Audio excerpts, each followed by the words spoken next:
we're based on service.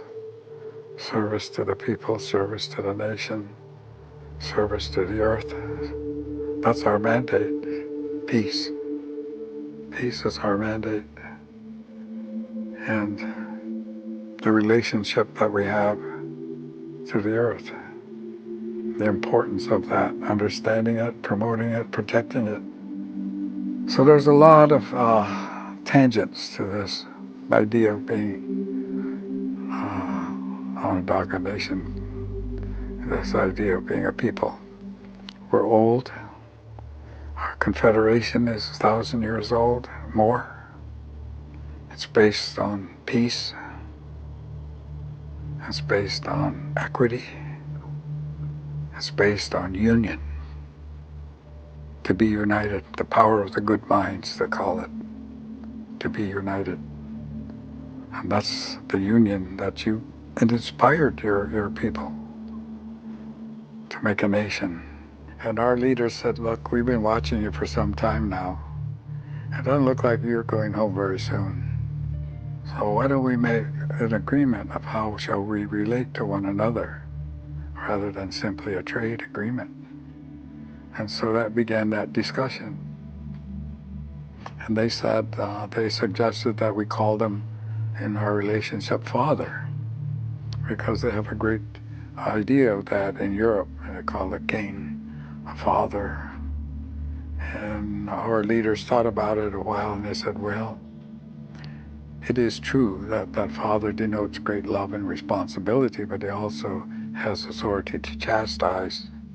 So we would say that we would much rather call one another brother.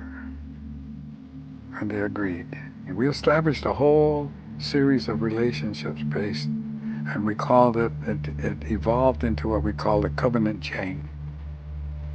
And this covenant chain of 3 links of peace, friendship, for as long as the sun rises in the east, or as long as water runs downhill, for as long as the grass is green. A 3rd link would keep this covenant. We established that way back. And what about raising your head and looking into the future? And what do you see? How can we get the leaders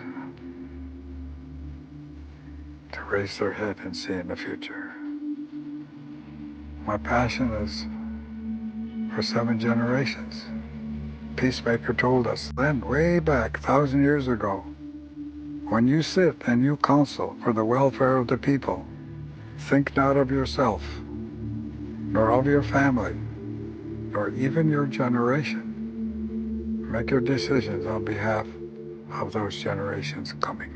The question that I asked to all people is, how do you teach 7 billion people? How do you instruct 7 billion people as to the relationship to the earth? Now, I'm an optimist, and we were instructed by the Peacemaker 1,000 years ago when he instructed our council. He said, never take hope from the people. If you don't know a true history or a true reality, you can't change. But change has to happen. It's a serious job, and if we're to survive, we're going to have to learn that. We're going to have to retrench. It's no longer competition, it's cooperation. It's no longer business as usual. Time is a factor. We are now in global warming. We have affected the system that governs the earth. We have affected the system. It's a systemic change that's affected, and you can't fix a system. Now, we haven't been sound asleep here at Onondaga.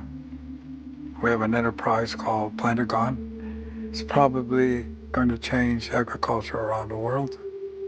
And it's interesting to me that the oldest, most traditional system in North America is in charge of the newest technology in the world. Now, how's that come to be? Except cooperation, working with a country like Sweden.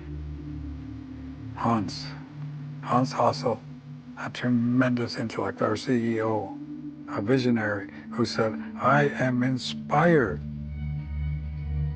by the Haudenosaunee principles.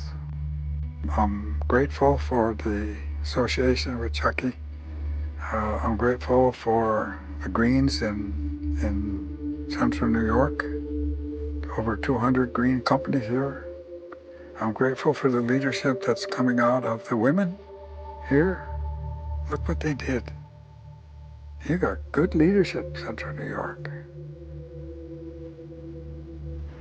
And so the question then comes back again. How do we instruct 7 billion people as to their relationship to the earth? Because unless they understand it, unless the leadership knows, we're going to continue in this direction. Is there a responsibility in today's times to 7 generations from now? Do we have a responsibility? I believe we have a responsibility. Do you have a responsibility? That's my question.